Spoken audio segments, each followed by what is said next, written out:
Hello everyone, இது ஒரு ஸ்பெஷலான ஒரு வீடியோ, ஒரு இன்ட்ரோ வீடியோ.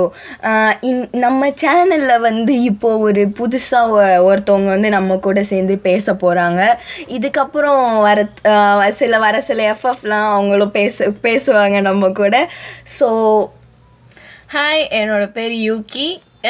இதுக்கப்புறம் இந்த சேனலில் நீங்கள் என்ன பார்ப்பீங்க. இதுக்கப்புறம் வர எஃப்எஃப்லாம் நீங்கள் என்ன பார்ப்பீங்க. இது வர எஃப்எஃப்லாம் ரொம்ப ஜாலியாகவும் ஃபன்னாகவும் இன்ட்ரெஸ்டிங்காகவும் ரொம்ப சுவாரஸ்யமாகவும் இருக்க போகுது. இதுக்கப்புறமா வரப்போகிற எஃப்எஃப்லாம் கண்டினியூ ஆகிற எஃப்எஃபாக இருக்காது. சில புது எஃப்எஃபாக தான் இருக்கும். அதுக்கப்புறமா நான் கண்டினியூ பண்ணுற மாதிரி போடுறோம். இன்றைக்கி ஒரு எஃப்எஃப் கண்டிப்பாக வரும். ஸோ நீங்கள் அதை மிஸ் பண்ணாமல் பாருங்கள், இன்ட்ரெஸ்டிங்காக இருக்கும். அது இந்த இன்ட்ரோ வீடியோவே கொஞ்சம் கட்டாயி தான் இருக்கும். நெக்ஸ்ட்டு வர வீடியோவும் கட்டாக்கி தான் வரும். ஏன்னா நம்ம கூட பேசுகிறவங்க பிகினர். அப்புறம் நீங்கள் பேசுங்க. வேற என்ன, நான் கொஞ்சம் பிகினர் தான். ஆனால் போக போக நான் கற்றுக்கிட்டு உங்களுக்கு நல்ல பெஸ்ட்டு இது நான் கொடுப்பேன். ஓகே, நம்ம நெக்ஸ்ட் எஃப்எஃப்ல பார்ப்போம். பாய்.